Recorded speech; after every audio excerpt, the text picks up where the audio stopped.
नमस्कार दोस्तों, स्वागत है आप सबका हमारे YouTube channel the guilty files में। नवंबर 2022 में एक रोंगटे खड़े कर देने वाला केस सामने आया था, जिसमें आफ्ताब नाम के एक शख्स ने 2 साल पहले 18 मई 2022 को अपनी live in partner Shraddha walker की हत्या करने के बाद उसके शव के छोटे छोटे टुकड़े करके फ्रिज में रखा था, ताकि जब भी उसे मौका मिले तो वो इन टुकड़ों को ठिकाने लगा सके। और उसने एक एक करके उन टुकड़ों को जंगल में ठिकाने लगा दिया था। ऐसे ही एक दूसरा मामला संज्ञान में आया था 14 फरवरी 2023 को। साहिल गहलोत नाम के एक शख्स ने 10 फरवरी 2023 को दिल्ली की सड़कों पर अपनी ही गर्लफ्रेंड निक्की यादव की केबल से गला घोंटकर हत्या कर दी थी तथा उसकी लाश को अपने ही बंद ढाबे के फ्रिज में छिपा दिया था। अभी इन दोनों मामलों की भयावहता से देश उबर भी नहीं पाया था कि ऐसी ही एक घटना ने लोगों का दिल दहला दिया। बेंगलोर की इस घटना ने एक बार फिर से श्रद्धा और निक्की की याद दिला दी। दरअसल हुआ यूँ कि बेंगलोर के एक इलाके बैलिकावा के एक अपार्टमेंट से बहुत ही गंदी स्मेल आ रही थी, तो वहाँ के लोगों ने उस अपार्टमेंट के मकान मालिक से इसकी शिकायत की। मकान मालिक ने वह अपार्टमेंट किराए पर दे रखा था। शिकायत सुनकर वह भी वहाँ पहुँचा और पाया कि वह अपार्टमेंट लॉक है और अंदर से बहुत ही गंदी स्मेल आ रही है। किसी अनहोनी की आशंका से उसने तुरंत ही महालक्ष्मी की मां को कॉल किया, जो उसी शहर में रहती थी। अगले दिन जब उसकी मां बहन वहां पहुंचे तो महालक्ष्मी के अपार्टमेंट का दरवाज़ा खोला गया और जो उस कमरे में बंद था उसे देखकर किसी की भी रूह कांप जाएगी। आगे बढ़ने से पहले हम थोड़ा महालक्ष्मी के बारे में जान लेते हैं। महालक्ष्मी 29 वर्षीय नेपाली महिला थी, जिसका परिवार 35 साल पहले नेपाल से बेंगलोर आके बस गया था। 2019 में महालक्ष्मी की शादी बेंगलोर में ही रहने वाले हेमंत दास से हुई थी और उससे महालक्ष्मी की एक बेटी भी है, जो 4 वर्ष की है। लेकिन इनका रिश्ता अच्छा नहीं था और इसी कारण इन दोनों ने अक्टूबर 2023 में तलाक ले लिया और तलाक के बाद महालक्ष्मी अपनी बेटी को लेकर अपनी मां के घर चली गई। लेकिन 4 महीने बाद ही उसने अपनी बच्ची को हेमंत के हवाले कर दिया और खुद ब्यालिकावा में अकेले रहने लगी। वह अपने घर वालों से भी बहुत नहीं मिलती थी, सोशल नहीं थी, इसलिए आस पड़ोस के लोग भी उसे ज़्यादा नहीं जानते थे। महालक्ष्मी आखिरी बार अपने परिवार से 19 अगस्त 2023 यानी रक्षाबंधन के दिन मिली थी। इसके बाद उसके फ़ोन से आखिरी बार 2 सितंबर को कॉल किया गया था। उसके बाद से ही महालक्ष्मी को किसी ने नहीं देखा। उसका अपार्टमेंट भी बाहर से लॉक था और आजकल वैसे भी लोगों को अपने आस पड़ोस में क्या हो रहा है इससे कोई मतलब नहीं रहता। लेकिन 21 सितंबर को जब उसके अपार्टमेंट से बहुत ही गंदी बदबू आने लगी, तब उसके घर वालों को बुलाया गया। महालक्ष्मी की मां के पास भी एक चाबी थी, तो ज़्यादा मशक्क़त नहीं करनी पड़ी दरवाज़ा खोलने में। और दरवाज़ा खुलते ही जो स्मेल थी वो और तेज़ हो गई, इतनी कि कोई अंदर जाने की हिम्मत नहीं कर पा रहा था। पर फिर महालक्ष्मी की माँ और बड़ी बहन लक्ष्मी हिम्मत करके अंदर गए। अंदर जाते ही पहली नज़र में सब कुछ ठीक लग रहा था, लेकिन फ्रिज के पास बहुत सारी मक्खियाँ मंडरा रही थी। महालक्ष्मी की मां ने बहुत हिम्मत करके फ्रिज का दरवाज़ा खोल दिया। फ्रिज के खुलते ही भयानक बदबू कमरे में फैल गई और जब महालक्ष्मी के मां की नज़र फ्रिज के अंदर रखी चीज़ पर पड़ी तो उनकी चीखें निकल गई और वो रूम से बाहर निकल गई। दरअसल फ्रिज के तीनों सेल्फ पे महालक्ष्मी के शरीर के छोटे छोटे टुकड़े रखे हुए थे। सबसे नीचे वाले सेल्फ में उसका सिर रखा हुआ था।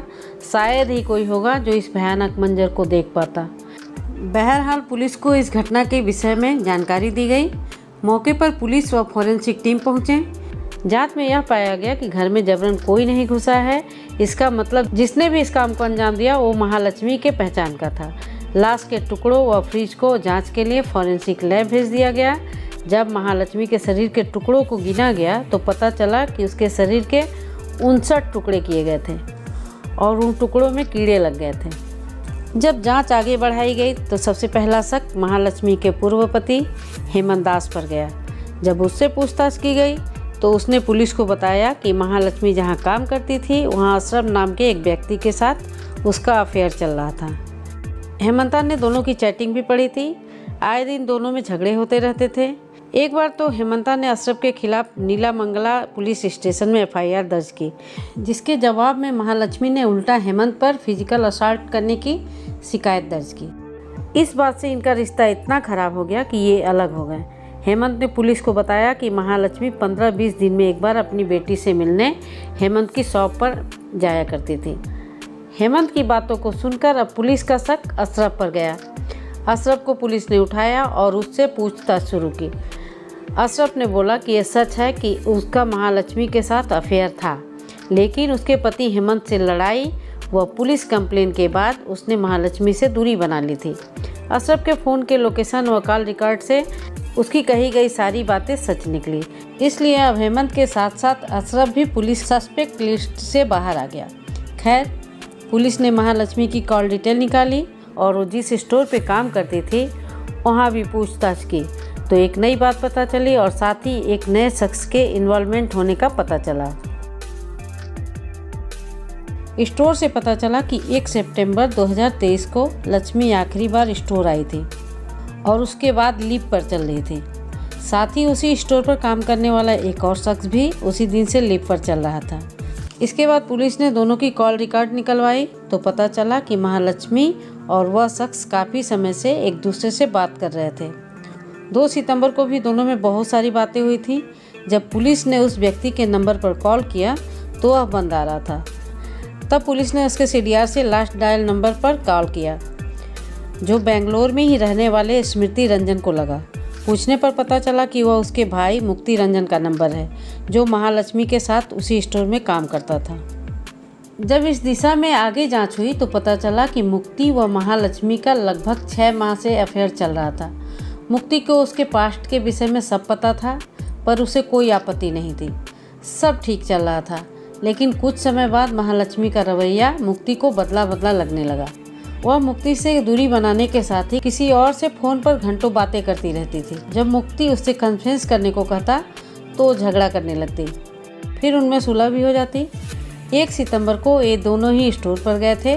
2 सितंबर को मुक्ति ने महालक्ष्मी से मिलने को कहा पर उसने मना कर दिया, लेकिन मुक्ति जिद करने लगा तो महालक्ष्मी ने उसकी शिकायत अशोक नगर पुलिस स्टेशन में कर दी, जिसके बाद पुलिस वालों ने न सिर्फ उसे पीटा बल्कि उसके पास रखे लगभग 10-11 हज़ार रुपये भी ले लिए। पीटने के बाद एक बार फिर मुक्ति ने महालक्ष्मी को कॉल करके मिलने की रिक्वेस्ट की और इस बार महालक्ष्मी मान गई। यानी कि 2 सितंबर की रात मुक्ति उसके अपार्टमेंट पर चला जाता है, लेकिन फिर उन दोनों में झगड़ा शुरू हो जाता है।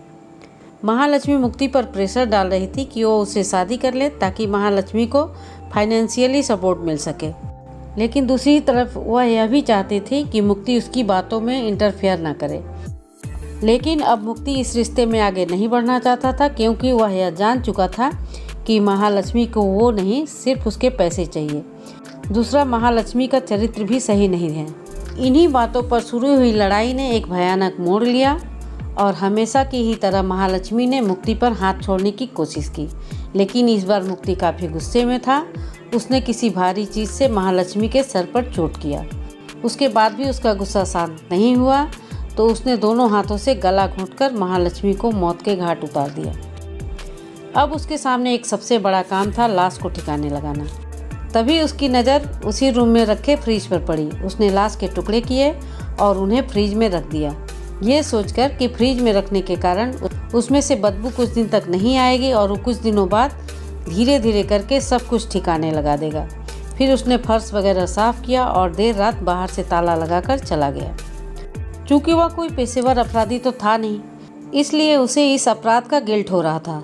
2 दिन बाद वो अपने भाई स्मृति रंजन के पास जाता है और उसे सारा सच बता देता है और उससे बेंगलोर छोड़ देने को कहता है। फिर वह अपने छोटे भाई सत्या रंजन के पास बहरामपुर जाता है और उसके साथ उसके हॉस्टल में रहता है। साथ ही वह ब्यालिकावा की भी खबर लेता रहता है और कुछ ही दिन बाद उसे पता चलता है कि यह बात सबके सामने आ गई है। अब उसे लगता है कि उसका बचना मुश्किल है, तो वह 24 सितंबर को बहरामपुर से भद्रक चला जाता है जहां उसके माँ बाप रहते हैं। मुक्ति की माँ को थोड़ा परेशान लगता है, इसलिए वो मुक्ति से पूछती है और मुक्ति उन्हें सब बता देता है सिवाय कत्ल करने के तरीके के। 25 सितंबर सुबह 9 बजे मुक्ति अपने पिता की स्कूटी लेकर निकल जाता है। उसके घर से कुछ ही दूरी पर स्थित कब्रिस्तान में पेड़ से लटकती उसकी लाश पर वहां से गुजर रहे लोगों की नज़र पड़ती है।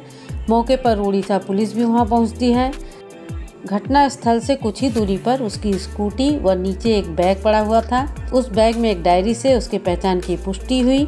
इसके बाद उड़ीसा पुलिस ने बेंगलोर पुलिस को इसकी जानकारी दी। मुक्ति की डायरी से एक नोट भी पुलिस को मिला था जिसमें उसने अपना जुर्म कबूल किया था।